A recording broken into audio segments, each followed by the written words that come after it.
Hi there, my name is Piper O'Sullivan, and my communications assignment is on the movie Labyrinth. So, for the characters, I'm going to be focusing on Hoggle instead of Sarah. And then I'm going to be talking about the sound effects and also some of the music that's in the film. So, Hoggle is a main side character because he shows up at the beginning of Sarah's journey throughout the labyrinth and then is just reoccurring. So at the beginning of Sarah's journey into the labyrinth, Hoggle appears very cowardly and selfish, but that's mostly because Jareth, or the Goblin King, which is the main antagonist, the Goblin King pressures Hoggle to mislead Sarah in finding her way to the labyrinth to get to the castle. But his character arc kind of reveals a deeper internal struggle on his fear of backlash and punishment from the Goblin King, and then his moral integrity of wanting to help Sarah and be truthful and show her the actual way to go through the labyrinth. But he definitely represents how difficult it may be to trust other people and also yourself, because he's very hesitant and dishonest, but that's because of the insecurity and fear of punishment he may receive from the Goblin King. It makes him kind of relatable because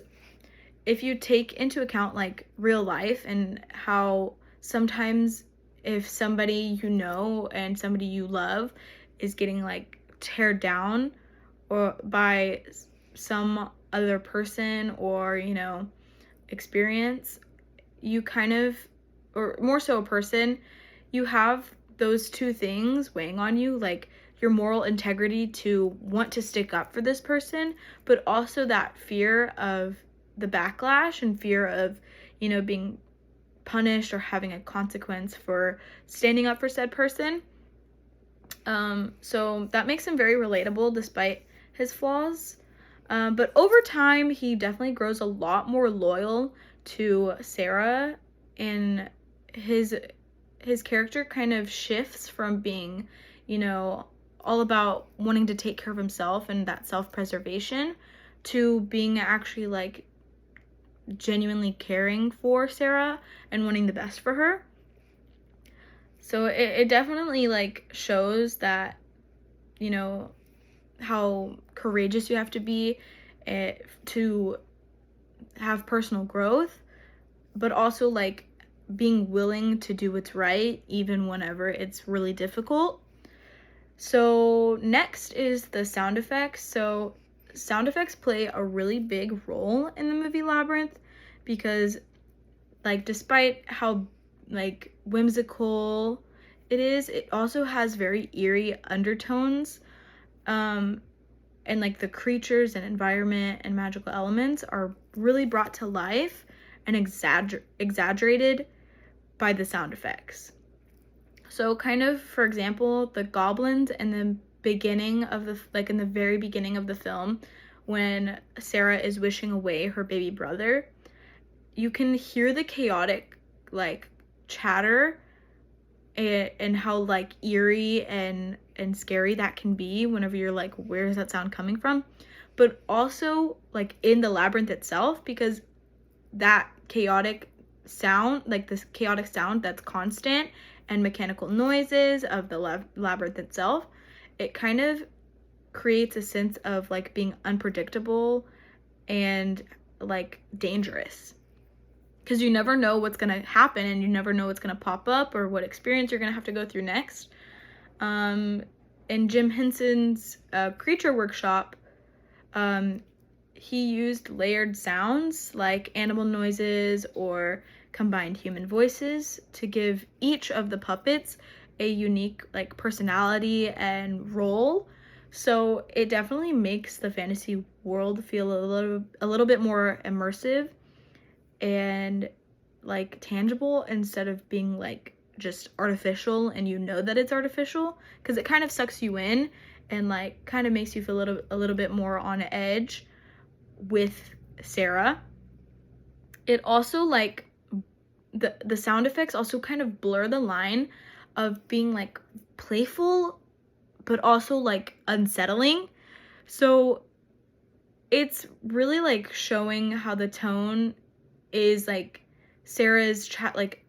adventure throughout like her childhood, but it's also like a dark coming of age story. It's like traveling your way through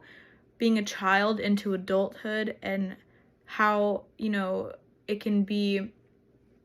very playful and light, but also shift into darker and more realistic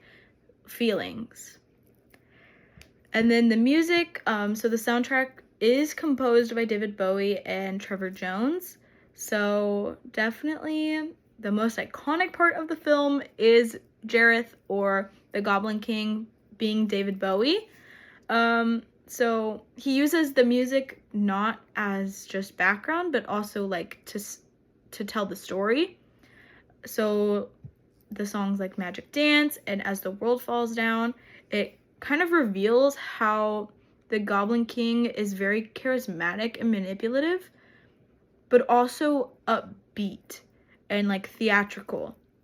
So it kind of contrasts from the darker undertones of like his control and manipulation to the upbeat and theatrical style, which causes like the